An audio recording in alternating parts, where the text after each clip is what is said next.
आप तो अंतर्यामी हैं। संसार के कण कण का ज्ञान है आपको। यदि आपके इस तुच्छ भक्त रावण से कोई अपराध हो गया हो तो मुझे क्षमा करें, मुझे क्षमा करें और शीघ्र दर्शन दे।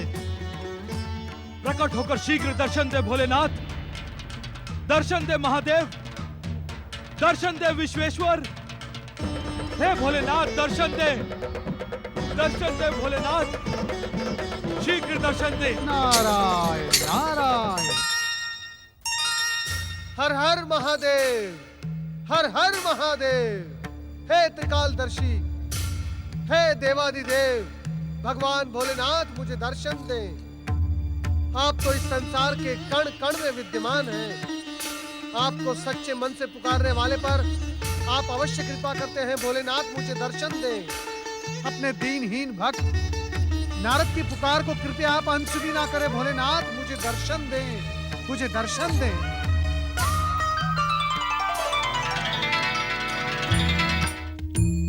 नारद, ओम नमः शिवाय। मेरी करुण पुकार सुनकर आप मुझ पर कृपा करने प्रकट हुए हैं ना भोलेनाथ? नारद, तुम्हारे मन में जो दूसरों के लिए कल्याणकारी भावना है, उससे हम सदा प्रसन्न रहते हैं। भोलेनाथ, वो मेरी विशेषता नहीं, आपकी कृपा है। आप सदा मुझ पर कृपालु रहे हैं, किंतु निसंकोच कहो नारद। भोलेनाथ, क्या लंकेश्वर रावण की पुकार आप तक नहीं पहुंच रही है? इस प्रश्न का उत्तर देने से पूर्व तुम हमारे एक प्रश्न का उत्तर दो। जो आज्ञा भोलेनाथ। ऐसा प्रतीत होता है कि लंकेश्वर रावण का कथन पूर्ण सत्य था। क्या तुम्हारी देवराज इंद्र से कुछ अनबन हुई है? नारायण नारायण। ऐसा प्रश्न क्यों भोलेनाथ? देवताओं के ऋषि यदि राक्षस सम्राट रावण की पुकार को लेकर उद्विग्न हो तो ऐसा प्रश्न उचित ही। क्या तुम राक्षस राज रावण के प्रतिनिधि बनकर आए हो नारद? भोलेनाथ, मैं तो मात्र भक्त की पुकार भगवान तक पहुंचाने का प्रयत्न कर रहा हूं। तनिक धीरे बोले देवर्षि। यदि आपका स्वर देवराज इंद्र तक पहुंच गया तो आपका देवर्षि पद संकट में पड़ जाएगा। उन्हें वैसे भी आपकी निष्ठा पर संदेह बना रहता है। भोलेनाथ, क्या मुझसे कोई अपराध हो गया है जो आप मुझे इस प्रकार प्रताड़ित कर रहे हैं? अपराध नहीं नारद, तुम्हारे मन की भावना ज्ञात कर ही ऐसे शब्द निकल रहे हैं। अर्थात महेश्वर?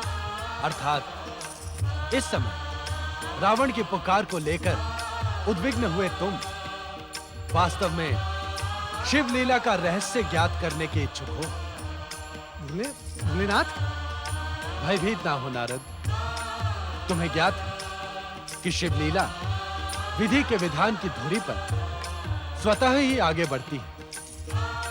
और जहां तक रावण का प्रश्न है तो उसे उसी समय हमारे दर्शनों की कृपा मिलेगी जिस समय विधि का निश्चित विधान है। जटा कटाह संभ्रम भ्रमलिम्ब निर्जरी विलोल वीचि वल्लरी विराजमान मूर्धनि धगद् धगद् धगज्ज्वल ललाट पट्ट पावके किशोर चंद्रशेखरे रति प्रतीक्षणं मम धराधरेन्द्र नंदिनी विलास बंधु बंधुर स्फुरद्दिगंध संतति प्रमोदमान मानसे कृपा कटाक्ष घोरणी निरुद्ध दुर्धरापति क्वचित् दिगंबरे मनो विनोद मेतु वस्तुनि जटा भुजंग पिंगल स्फुरद्भणामणि प्रभ कदंब कुंकुमद्रव प्रलिप्त दिग्वधूमुखे मदांध सिंधुर स्फुरत्वगुत्तरीय मेदुरे मनो विनोद मद्भुतं विभर्तु भूत भर्तरी सहस्रलोचन प्रभृत्य शेषलेख शेखर प्रसून धूलि धोरणि विधूसरांघ्रि पीठभु भुजंग राजमालय निबद्ध जाट जूटक श्रियै चिराय जायतां चकोर बंधु मधुशेखर ललाट चत्वर ज्वल धनञ्जय स्फुलिङ्गभा निपीत पञ्चसायकं नमन्निलिम्पनायकं सुधामयूखलेखया विराजमान शेखरं महाकपालि सम्पदे शिरोजदालमस्तु नः कराल भाल पट्टिका धगद् धगज्ज्वल धनञ्जयाहुतीकृत प्रचण्ड पञ्चसायके धराधरेन्द्र नन्दिनी कुचाग्र चित्रपत्रक प्रकल्पनैक शिल्पिनी त्रिलोचने रतिर्मम नवीन मेघ मंडली निरुद्ध दुर्धर स्फुरत् कुहू निशीथिनीतम प्रबद्ध बद्ध गन्धर निलिम्प निर्झरीधर स्तनोतु कृत्ति सिन्धुर कलानिधान बन्धुर श्रियं जगद्धुरन्धर प्रफुल्ल नील पंकज प्रपंच कालिम प्रभा वलंबि कंठ कंधली रुचि प्रबद्ध कंधरं स्वरच्छिदं पुरच्छिदं भवच्छिदं मखच्छिदं गजच्छिदान्दकच्छिदं तमन्तकच्छिदं भजे अखर्व सर्व मंगला कला कदम्ब मंजरी रस प्रवाह माधुरी विजृंभणा मधुव्रतम स्मरांतकं पुरांतकं भवांतकं मखांतकं गजांतकांतकांतकं तमंतकांतकं भजे जयत्वदभ्रविभ्रमभ्रमद्भुजङ्गमश्वसत् विनिर्गमत्क्रमत् कराल भाल हव्यवाधिमिद्धिमिद्धिमिध्वनं मृदङ्गतुङ्गमङ्गल ध्वनिक्रम प्रवर्तित प्रचण्ड ताण्डव शिव हे शिव शंकर, हे देवादिदेव, कहाँ है आप? कहाँ है? क्या मेरी प्रचंड प्रार्थना आप सुन नहीं रहे हैं? हे शिव शंकर, हे शिव शंकर, मुझे ज्ञात हो गया है आप मेरे धैर्य के साथ मेरी श्रद्धा और भक्ति की परीक्षा लेने के इच्छुक हैं। मैंने आपकी कृपा पर विश्वास कर अपनी माता को वचन दिया है कि मैं आपको लेकर लंका अवश्य पहुंचूंगा, परंतु ऐसा प्रतीत होता है कि आप मुझसे रुष्ट होकर कैलाश से अदृश्य हो गए हैं। मेरे इष्ट यदि मुझसे रुष्ट हो तो मेरा जीवित रहना व्यर्थ है। जीवित रहकर मैं अपनी माता को क्या मुंह दिखाऊंगा? देवादिदेव, मैं अंतिम बार आपका आह्वान करता हूं प्रभु, दर्शन दे, अन्यथा मैं एक पल भी जीवित नहीं रहूंगा। दर्शन दे देवादिदेव, दर्शन दे, दर्शन दे भोलेनाथ, दर्शन दे शिव शंकर, जय शिव शंकर।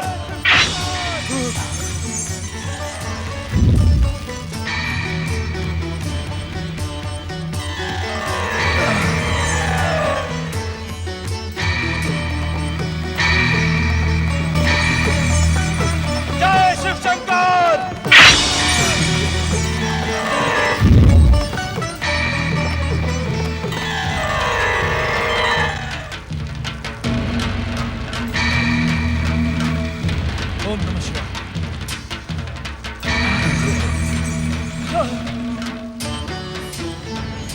विश्वेश्वर,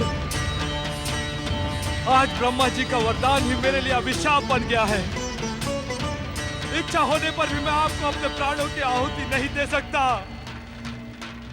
मुझ पर दया करें भोलेनाथ, दर्शन दे भक्त वत्सल, दर्शन दे प्रभु, दर्शन दे।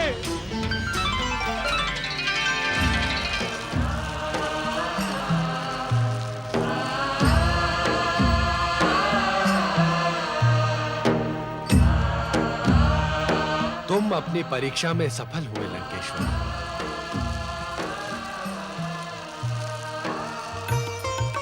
हम तुम्हारे दृढ़ निश्चय तथा अटूट शिव भक्ति को देखकर प्रसन्न। परीक्षा से भयभीत होने वाला शिव भक्त हो ही नहीं सकता देवादिदेव। आप कृपा कर प्रकट हुए, यही मेरा सौभाग्य है। अब मेरी कामना पूर्ण करने का कष्ट करें देवादिदेव। माता पार्वती सहित मेरे पुष्पक विमान पर बैठकर लंका चले।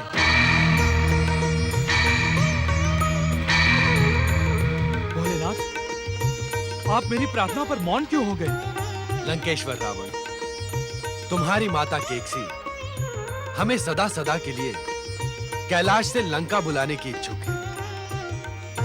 तुम्हारी ये प्रार्थना हम स्वीकार करने में असमर्थ हैं। तुम अपना इच्छित कोई अन्य वरदान मांग लो। भोलेनाथ, मेरा निश्चय अटूट है। आपको साथ लिए बिना मैं लंका कदापि नहीं लौटूंगा।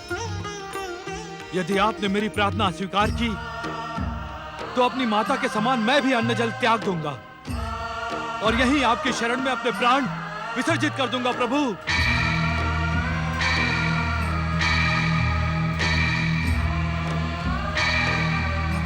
नंदी भैया, अब क्या होगा? क्या प्रभु रावण के साथ चले जाएंगे? ध्यान रखो, जो कुछ भी होगा उसी में हम सबका कल्याण होगा।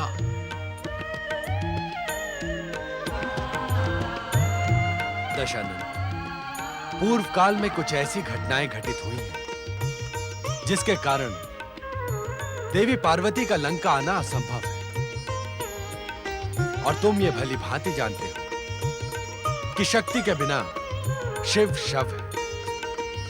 अतः बिना शक्ति स्वरूपा पार्वती के हमारा लंका आना भी निरुद्देश्य हो जाएगा। किंतु इसका एक उपाय है। यदि ये उपाय पूर्ण हो गया तो हम सबका सर्वनाश निश्चित है। इसे रोकना होगा। आप क्या कह रहे हैं देवराज? भगवान भोलेनाथ को रोकने का दुस्साहसपूर्ण विचार त्याग दें। इसी में हम सबका कल्याण है। अग्निदेव, मैं भगवान भोलेनाथ को शक्ति से नहीं, युक्ति से रोकने की बात कह रहा हूं। भोलेनाथ को शक्ति युक्ति किसी भी प्रकार से रोकना असंभव है देवराज। यदि देवर्षि नारद यहाँ पर होते तो निश्चित ही वो कोई ना कोई युक्ति निकाल देते। किंतु ऐसे अवसरों पर देवर्षि नारद ढूंढे से भी नहीं मिलते। मुझे तो उनकी देवताओं के प्रति निष्ठा पर ही संदेह है। कुछ समय धैर्य रखें देवराज। भोलेनाथ जो कुछ भी करेंगे उसी में हम सबका कल्याण है। धैर्य? अग्निदेव, धैर्य के अतिरिक्त और उपाय ही क्या है? भोलेनाथ, आप उपाय शीघ्र बताएं। हम स्वयं तो लंका आ नहीं सकते रावण, किंतु पूर्ण शिव ज्योति से उत्पन्न अपना आत्म ज्योतिर्लिंग तुम्हें प्रदान कर सकते हैं। आत्म ज्योतिर्लिंग? हाँ रावण, हमारा यह आत्म ज्योतिर्लिंग लंका में हमारी उपस्थिति के समान ही होगा। मैं कुछ समझा नहीं देवादिदेव। शिव पूजन में लिंग पूजन का विशेष महत्व है लंकेश्वर। हम तुम पर प्रसन्न हैं, अतः हम तुम्हें अपना आत्म ज्योतिर्लिंग प्रदान करते हैं। जैसी इच्छा विश्वेश्वर।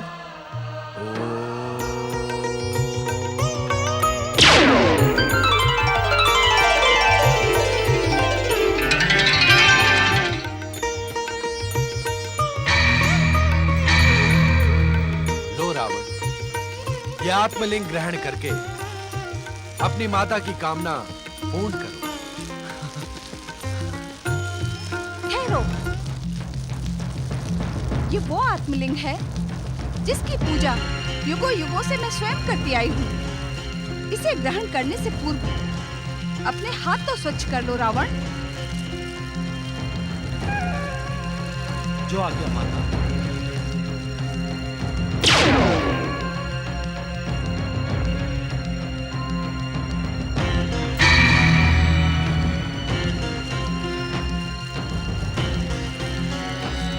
जय जय शिव शंकर।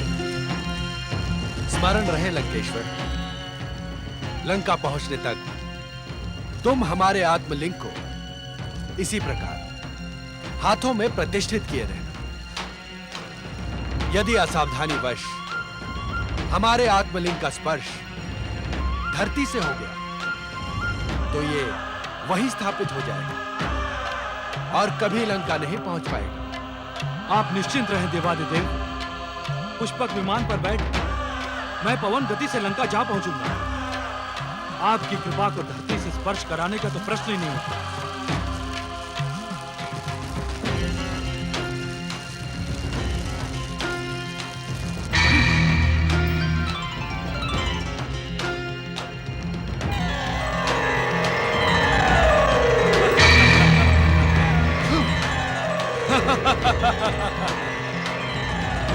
ये आपने क्या किया स्वामी? भक्त को उसकी भक्ति का प्रतिफल प्रदान किया है पार्वती। भक्त को उसकी भक्ति का प्रतिफल प्रदान करते समय आप ये क्यों भूल गए स्वामी कि यदि आपका आत्मलिंग लंका पहुंच गया तो लंका अपराजय हो जाएगी। रावण और उसके माता की यही इच्छा है देवी पार्वती कि शिव की कृपा से लंका अविजयी हो जाए। रावण और उसकी माता की इच्छा के सम्मुख आप मेरे श्राप को कैसे भूल गए स्वामी? विश्रवा और कैकसी के संपूर्ण वंश का विनाश इस आत्मलिंग के लंका पहुंचने से असंभव हो जाएगा। आश्चर्य है, शक्ति स्वरूपा देवी पार्वती के मन में अभी तक उस घटना का दोष है। प्रश्न आश्चर्य का नहीं है स्वामी, प्रश्न दुष्टता के दंड का है। यदि विश्रवा और उसके कुल को दंड न मिला तो संसार में अनुचित परंपराएं जन्म ले लेंगी, विधि की व्यवस्थाएं छिन्न भिन्न हो जाएंगी। ब्राह्मणों को मंगल कार्यों में आमंत्रित करने में संसार का हर व्यक्ति भयभीत होगा कि दक्षिणा में ब्राह्मण मंगल कार्य को अमंगल न कर दें। हम विवश हैं देवी पार्वती, एक बार दी हुई वस्तु को लौटा नहीं सकते। रावण की दुष्टता भी आपसे छुपी नहीं है स्वामी। वो अहंकारी, अनाचारी, अत्याचारी सब कुछ तो है। हमने कहा ना देवी पार्वती, हम विवश हैं। पुत्र गणेश, शीघ्र कैलाश पर उपस्थित हो। शीघ्र कैलाश पर उपस्थित हो। पुत्र गणेश, शीघ्र कैलाश पर उपस्थित हो। शीघ्र कैलाश पर उपस्थित हो।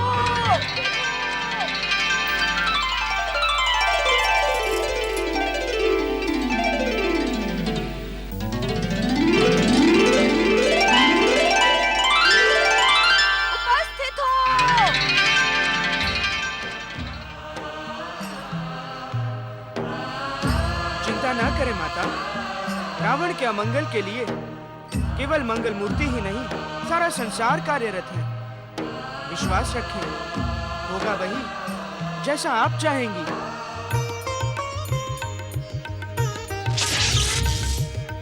ऐसा प्रतीत होता है पुत्र गणेश कि रावण को आत्मलिंग प्रदान करने के कारण देवी पार्वती हमसे रुष्ट है।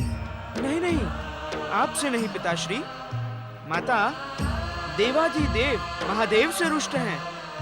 अर्थात देवादिदेव महादेव और मुझ में कोई अंतर है मंगल मूर्ति? अवश्य पिताश्री, रावण को आत्मलिंग प्रदान करते समय आपने देवाधिदेव महादेव का कर्तव्य निभाया। माता के संबंधों पर विचार करते समय आप उनके पति परमेश्वर का कर्तव्य निभा रहे हैं। अपनी बात को स्पष्ट कहो पुत्र गणेश। ये शिक्षा मैंने आप ही से प्राप्त की है पिताश्री। पद तथा दायित्व को प्राप्त करने वाली व्यक्ति के संबंध हर एक से भिन्न भिन्न होते हैं। रावण की अटूट शिव भक्ति को प्रतिफल प्रदान करना देवाधिदेव महादेव की विधि का विधान था, तथा इस समय माता की रुष्टता पर विचार करना एक पति की चिंता है। तुम्हारी बुद्धि की प्रखरता दिन प्रतिदिन तीव्र होती जा रही है पुत्र गणेश। नहीं, ये मेरी बुद्धि की प्रखरता नहीं है पिताश्री, ये तो आपके संस्कार तथा शिक्षा का परिणाम है। किंतु अभी भी मैं रहस्यमयी शिवलीला के रहस्य को पूर्ण रूप से जान ही नहीं पाता। शिवलीला तो पूर्ण स्पष्ट है पुत्र, भक्तों का कल्याण ही उसका एकमात्र उद्देश्य है।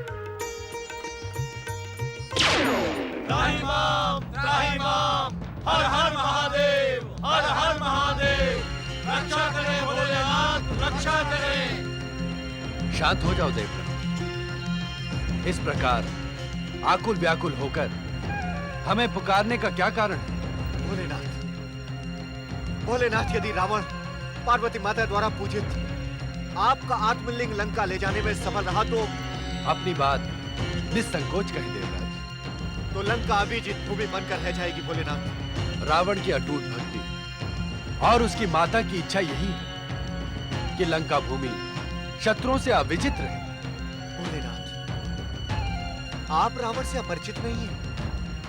वो एक हड्डी ब्राह्मण होने के साथ साथ एक कुटिल, अहंकारी और भयानक राक्षस भी है। अंतर्यामी शिव से किसी के भी अंतर की भावनाएं छुपी हुई नहीं है देवराज इंद्र। ये आपके स्वार्थ से भी परिचित है तथा रावण के स्वभाव से भी। किंतु अब आप क्या कहने के इच्छुक हैं देवराज इंद्र? अटूट तथा कठोर भक्ति का प्रदर्शन करने वाले भक्त को अपनी भक्ति का प्रतिफल देना अनुचित है क्या? नहीं नहीं नहीं नहीं श्री गणेश, भक्त को उसकी भक्ति का प्रतिफल देना तो विधि का विधान है।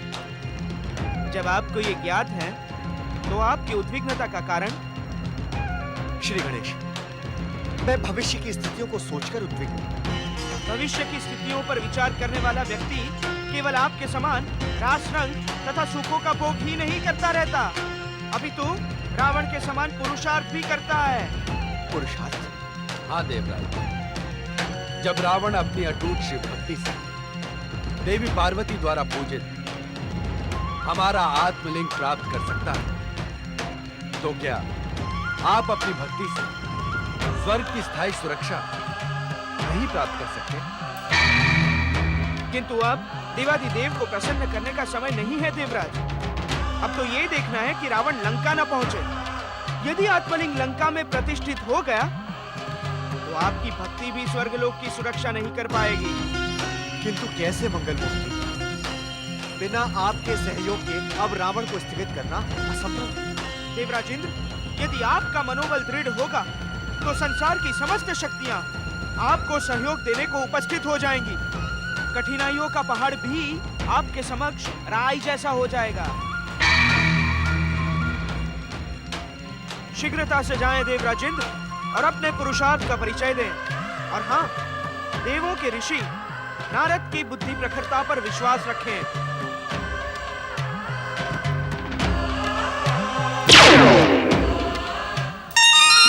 नारायण नारायण नारायण।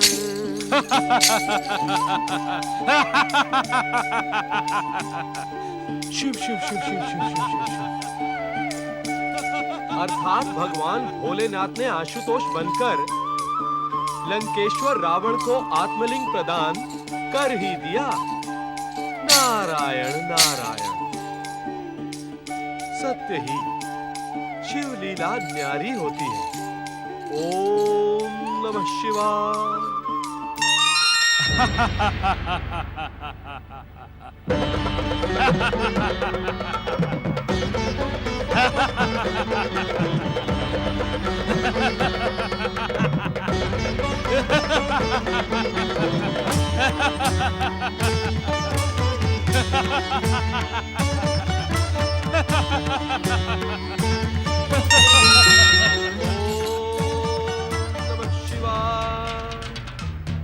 मैं आप ही के विषय में सोच रहा था देवर्षि नारद। आश्चर्य, घोर आश्चर्य। माता पार्वती द्वारा पूजित भगवान भोलेनाथ का आत्मलिंग हाथ में धारण करते हुए भी आप मेरे विषय में विचार कर रहे थे। नारायण नारायण। हाँ देवर्षि, हाँ, आपसे अधिक प्रभावी सूचना केंद्र इस संसार में और कोई नहीं। सूचना केंद्र? नारायण नारायण। क्या लंकेश्वर के पास ऐसी कोई सूचना है? लंकेश्वर रावण को भोलेनाथ का आत्मलिंग प्राप्त होने से अधिक महत्वपूर्ण सूचना इस संसार के लिए और क्या हो सकती है नारद? जाओ, जाकर समस्त संसार को सूचित कर दो कि दशानंद रावण शीघ्र ही विश्व विजयी सम्राट बनेगा, तीनों लोगों का स्वामी बन जाएगा। जाओ उन भीरू देवताओं को भी बता दो कि रावण नाम की ज्वाला उनकी शक्ति को भस्म कर देगी। भोलेनाथ का आशीर्वाद पाकर रावण अपने शत्रुओं के लिए काल से भी अधिक भयानक और विकराल बन जाएगा।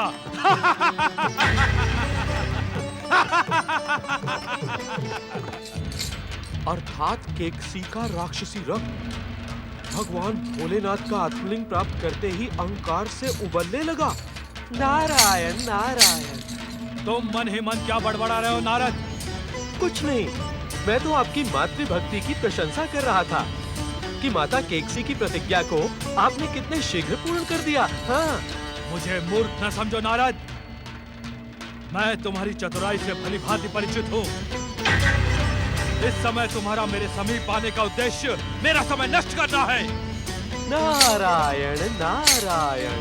समय तो आपके साथ है लंकेश्वर। मुझे साथ की नहीं दास की आवश्यकता है। अपनी महान अविजयी शक्ति से मैं संसार को अपने चरणों में झुका दूंगा। फिर वो समय हो अथवा काल, सबके सब मेरे दास होंगे।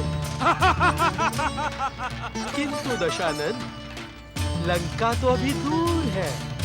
रावण की शक्ति और महत्वाकांक्षा के सम्मुख कुछ भी दूर नहीं है नारद। रावण को अपना लक्ष्य प्राप्त करना भली भांति ज्ञात है। मैं आपकी सफलता के लिए शुभकामनाएं प्रेषित करता हूं दशानन, कि माता पार्वती द्वारा पूजित भगवान भोलेनाथ का आत्मलिंग सकुशल लंका पहुंच जाए। नारायण नारायण। क्या तुम्हें यह आत्मलिंग लंका तक पहुंचने में कोई संदेह है नारद? नारायण नारायण। समय सदा एक सा नहीं रहता लंकेश्वर। तुम मुझे चेतावनी देने आए हो अथवा उस भीरू देवराज इंद्र ने तुम्हें यहाँ भेजा है? जाओ उसे जाकर बता दो कि संध्या होने से पूर्व भोलेनाथ का आत्मलिंग लंका में होगा। संध्या से पूर्व? नारायण नारायण। तुम प्रसंगों में न उलझो नारद, अन्यथा परिणाम तुम्हारे हित में नहीं होगा।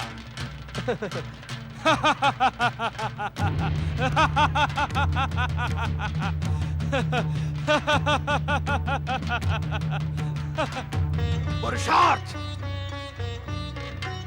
पुरुषार्थ पुरुषार्थ पुरुषार्थ पुरुषार्थ। कौन सा पुरुषार्थ करूं मैं और कैसा पुरुषार्थ करूं? श्री गणेश ने तो इतनी सरलता से कह दिया, किंतु क्या रावण को रोकना इतना सरल है?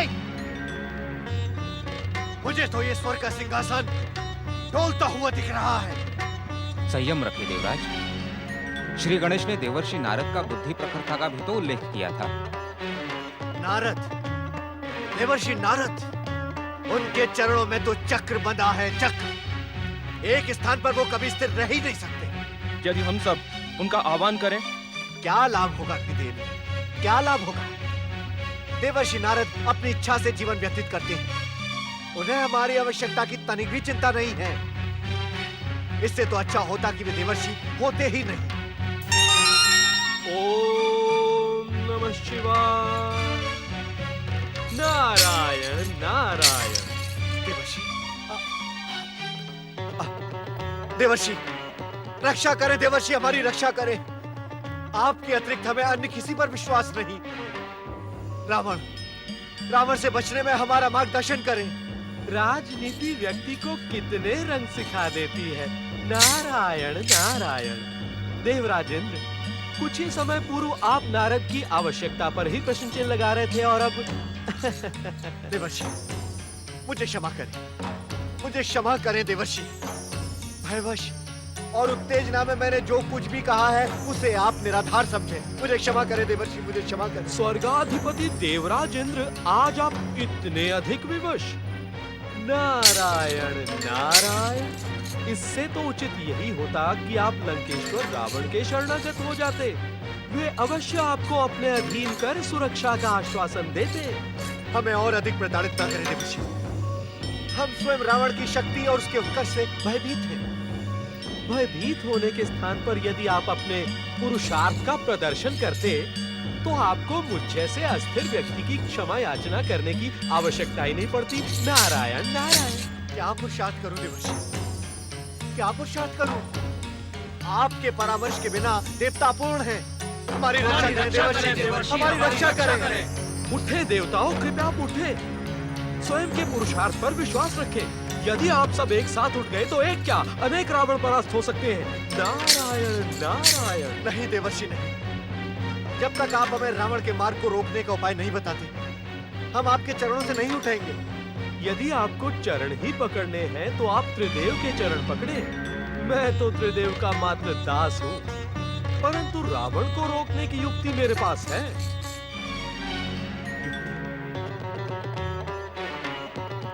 आपके पुरुषार्थ को इस समय मात्र इतनी आवश्यकता है कि आप समय से पूर्व सूर्यास्त करवा दें। उसके पश्चात सब कुछ आपके अनुसार होगा देवराजेंद्र। नारायण नारायण। सूर्यास्त, सूर्यास्त से क्या होगा देवर्षि? नारायण नारायण। अपने स्वभाव के अनुसार तर्क में कुतर्क न ढूंढे देवराजेंद्र। रावण भले ही इस समय राक्षसों का राजा हो, परंतु वो परम शिव भक्त, प्रकांड ज्ञानी और उच्च कोटि का ब्राह्मण है। उससे क्या होगा देवर्षि? सूर्यास्त होते ही रावण का ब्राह्मणत्व उसे सायं संध्या पूजन करने के लिए विवश कर देगा। तब रावण को अपनी लंका यात्रा रोकनी होगी और भगवान भोलेनाथ का आत्मलिंग कहीं और रखना होगा। नारायण नारायण। देवराज, भोलेनाथ ने स्वयं रावण को सचेत किया था कि लंका तक आत्मलिंग का स्पर्श भूमि से ना हो। सूर्यदेव को आदेश देकर सूर्यास्त तो मैं एक क्षण में करवा दूंगा देवर्षि। ये उतना सहज नहीं है देवराज, किंतु आप प्रयास अवश्य करके देखें। यदि सूर्यदेव आपकी बात मान जाएं, तो फिर आपका शुभ ही शुभ है देवराज। नारायण नारायण।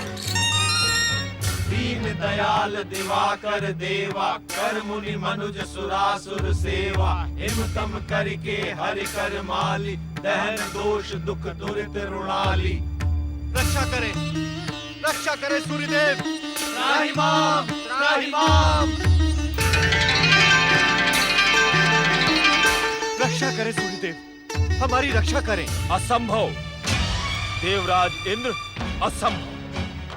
आपने ये कैसे सोच लिया कि कर्तव्य पथ से भ्रमित होकर सूर्य आपके राजनीतिक षड्यंत्र में सम्मिलित होगा? हे माता आदित्य के तेजस्वी पुत्र आदित्य, यदि आप इस समय अस्त नहीं हुए तो इस संसार का और देवताओं का सूर्य सदा सदा के लिए अस्त हो जाएगा। नहीं देवराज, जब तक इस संसार को भोलेनाथ की कृपा प्राप्त है, तब तक इस संसार का सूर्य अस्त नहीं होगा देवराज। सूर्यदेव, क्या आपको देवताओं की तनिक भी चिंता नहीं है? जिस कर्तव्य की शिक्षा मुझे देवादिदेव महादेव से प्राप्त हुई है, उसके सम्मुख मैं किसी व्यक्तिगत चिंता से चिंतित नहीं हो सकता देवराज। ये समस्त संसार तो भोलेनाथ की लीला मात्र है, और मेरे लिए समस्त संसार के सुर, असुर, मनुष्य और जीव जंतुओं में कोई अंतर नहीं। आप मुझसे ये अपेक्षा ना करें कि आपके हितों की रक्षा के लिए मैं समय से पूर्व अस्त हो जाऊं। सूर्यदेव, आप स्वयं देवता हैं। नहीं देवराज, मैं तो भोलेनाथ के लीला संसार में एक सेवक मात्र। देवता होने का भ्रम हमने कभी नहीं किया। सूर्यदेव, तो क्या आप मेरे आदेश को ठुकराने का दुस्साहस करेंगे? यदि आपका आदेश सर्वजन हित में होगा तो वो मेरे लिए भी आदरणीय है, किंतु व्यक्तिगत हित के किसी भी आदेश को मानने के लिए मैं बाध्य नहीं हूं देवराज। आप मेरे क्रोध से भली भांति परिचित हैं सूर्यदेव। मुझे आपकी दुर्बुद्धि पर तरस आ रहा है देवराज। मेरे स्थान पर आप अपने क्रोध का परिचय रावण को क्यों नहीं देते? रावण के साथ साथ मेरा वज्र प्रहार तुम्हें भी भस्म कर देगा सूर्यदेव। वज्र! सावधान देवराज, ये समय वज्र प्रहार का नहीं है, अभी तो पुरुषार्थ और युक्ति से रावण को रोकने का है। कहीं ऐसा न हो कि रावण को रोकने की उत्तेजना में आप स्वयं अपने और सूर्यदेव के अस्तित्व के लिए संकट उत्पन्न कर दें। पवन देव, भोलेनाथ की इच्छा के बिना किसी के अस्तित्व पे कोई संकट उत्पन्न नहीं होता। आप अपनी वज्र प्रहार करने की इच्छा पूरी कीजिए। तुम मेघघटी व्यक्ति तथा देवशत्रु हो सूर्य, शीघ्र ही मेरी दृष्टि से ओझल हो जाओ। महादेव की इच्छा से यदि आपके मुख से निकली बात सत्य हुई तो अंधकार के अतिरिक्त आपकी दृष्टि में और कुछ शेष नहीं बचेगा देवराजेंद्र। नारायण नारायण। प्रणाम देवर्षि नारद। सूर्यदेव, प्रकाश के साथ रहकर भी देवराजेंद्र को अंधकार के अतिरिक्त अन्य कुछ भी दिखाई नहीं पड़ता। व्यक्तिगत स्वार्थ और स्वर्ग के लोभ ने उनके मैत्री महत्व को अंधकार में डुबो दिया है। आप अपने कर्तव्य पथ पर पधारे सूर्यदेव। देवर्षि नारद, आपका परामर्श मुझे स्वीकार है। सब कुछ समाप्त हो गया देवर्षि, सब कुछ समाप्त हो गया। नारायण नारायण। देवर्षि, अब इस संसार पर रावण रूपी संकट मंडरा कर रहेगा। अब सभी संभावनाएं शिथिल हो चुकी हैं। सूर्यदेव पर वज्र प्रहार का दम भरने वाले देवराजेंद्र, आपकी समस्त संभावनाएं इतनी शीघ्र शिथिल हो गई। नारायण नारायण। आप निराश न हो। जगत पालक श्री हरि विष्णु ने आपको कभी निराश नहीं किया है। किंतु परंतु का विचार छोड़ दे देवराजेंद्र। लंका तो अभी बहुत दूर है। इस समय तो आप श्री गणेश का परामर्श मानकर श्री हरि विष्णु को मनाने का पुरुषार्थ प्रदर्शित कर ही दे। वैकुंठ के लिए हमारा नेतृत्व करें देवर्षि। नारायण नारायण। परामर्श देने का मेरा निर्धारित कार्य पूर्ण हुआ देवराज। अब वैकुंठ में पुरुषार्थ प्रदर्शन का अवसर आपका है। जगत पालक श्री हरि विष्णु के द्वार से कभी कोई निराश होकर नहीं जाता। नारायण नारायण।